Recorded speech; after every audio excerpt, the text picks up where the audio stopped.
আমার হাতে রয়েছে বর্তমানে সবচেয়ে আলোচিত, সবচেয়ে পরিচিত, মোস্ট ডিমান্ডিং একটি flagship clear smartphone, which is iQOO neo 10। বরাবরের মতো আপনারা সকলেই জানেন আইকিউ কিন্তু অ্যাফোর্ডেবল প্রাইসে ফ্ল্যাগশিপ লেভেলের স্পেসিফিকেশন দিয়ে আমাদের মাঝে দুর্দান্ত স্মার্টফোনগুলো লঞ্চ করে যাচ্ছে। তারই ধারাবাহিকতায় কিছুদিন আগে মার্কেটে এই ফোনটি লঞ্চ করেছে।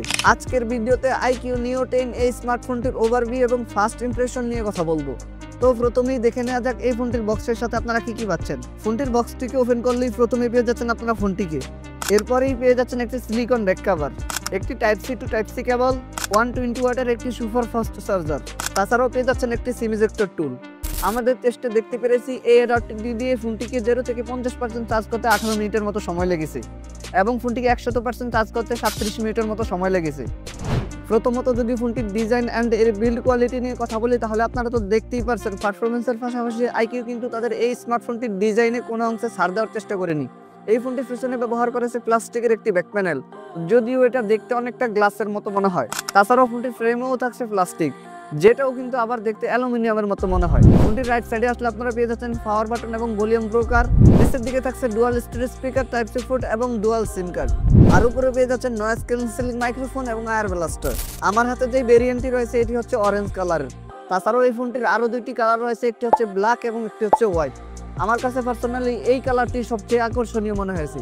আপনাদের কাছে যদি এটির অন্য কালারগুলো পছন্দ হয়ে থাকে তাহলে আপনারা সেটির দিকে শিফট করতে পারেন। যদিও এটিতে প্রিমিয়াম লেভেলের স্পেসিফিকেশন একই সাথে পাওয়ারফুল একটি ব্যাটারি ব্যবহার করেছে, সেহেতু আমাদের ধারণা এই ফোনটির ওয়েট কিছুটা বেশি হবে।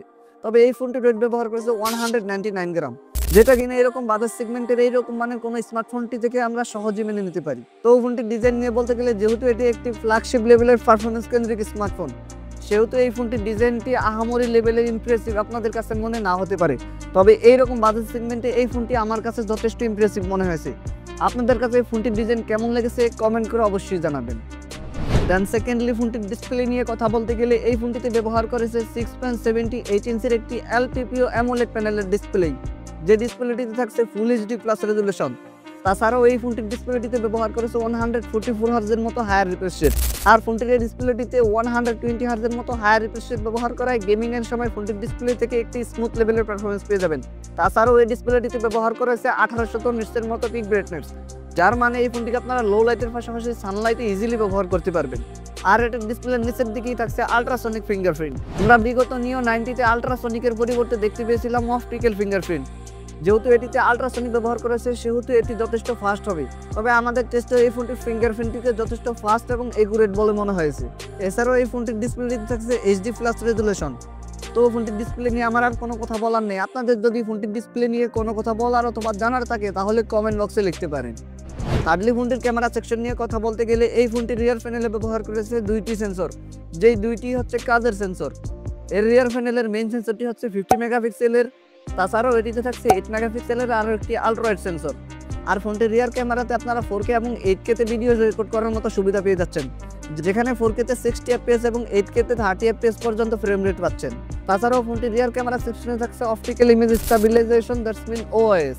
আর সেলফিতে আসলে এই ফোনটিতে ব্যবহার করেছে 16 মেগাপিক্সেলের একটি ওয়াইড সেন্সর।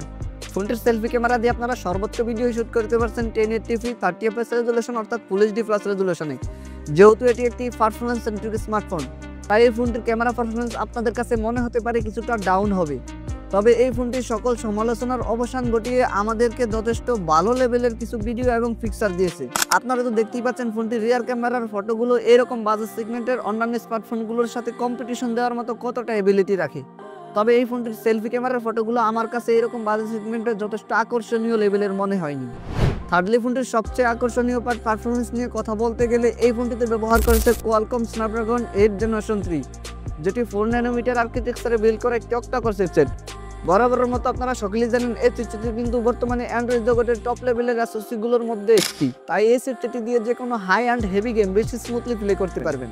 অপারেটিং সিস্টেম হিসেবে এতে থাকছে Origin OS 5 based on Android 15।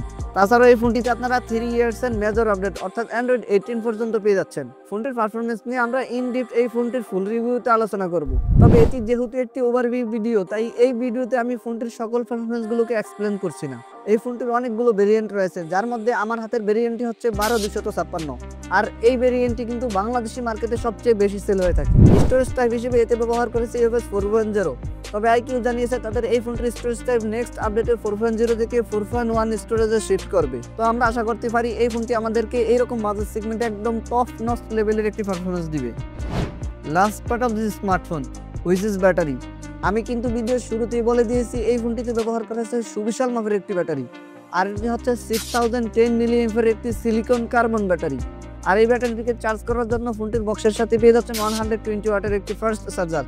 এরকম বাজার সেগমেন্টের ফোনটির ব্যাটারি এবং চার্জার কম্বিনেশন আমার কাছে যথেষ্ট আকর্ষণীয় লেভেলের লেগেছে। ফোনটির বর্তমান মার্কেট প্রাইস হচ্ছে 44,500 টাকা। তো এইরকম বাজার সেগমেন্টে আপনি যদি এমন একটি স্মার্টফোন কিনতে চান যে স্মার্টফোনটিতে আপনি সবচেয়ে ভালো লেভেলের পারফরমেন্স, অসাধারণ একটি ক্যামেরা, একই সাথে সুবিশাল মাপের একটি ব্যাটারি কম্বিনেশন চাচ্ছেন, তাহলে এই ফোনটি এরকম বাজার সেগমেন্টে আপনার জন্য সুবর্ণ সুযোগ হতে পারে। তো এই ছিল আমাদের আজকের ভিডিও। আশা করি আপনাদেরকে আইকিউ নিউ 10 এই স্মার্টফোনটি সম্পর্কে মোটামুটি লেভেলের একটি ওভারভিউ দিতে পেরেছি। যদি ভিডিওটি থেকে আপনারা একটু উপকৃত হয়ে থাকেন তাহলে ভিডিওটিতে একটি লাইক দিয়ে দিবেন, কমেন্ট করে জানাবেন কেমন লাগলো। আপনার ফ্রেন্ডদের সাথে শেয়ার করতে একদমই ভুলবেন না, আর আমার চ্যানেলটাও সাবস্ক্রাইব মাস্ট। দেখা হচ্ছে পরবর্তী ভিডিওতে। Till then take care. আসসালামু আলাইকুম।